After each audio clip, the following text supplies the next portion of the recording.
Doma সরকারি college. এটা আমাদের ডোমা সরকারি কলেজের নতুন বয়েজ হোস্টেল হইল। খেলার মাঠ, বাচ্চারা খেলতেছে ব্যাডমিন্টন। ডোমা সরকারি কলেজের নতুন রাস্তা।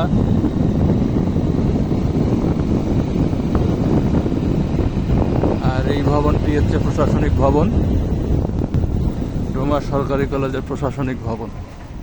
খুব সুন্দর একটি ভবন আমাদের ডোমা সরকারি কলেজ।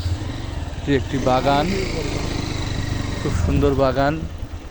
এটা আমাদের শহীদ মিনার, প্লাস এখানে বিজ্ঞান ভবন, পিছনে হচ্ছে বিজ্ঞান ভবন। প্রশাসনিক ভবনটা ফ্রন্ট লুক, অসাধারণ একটি ভবন।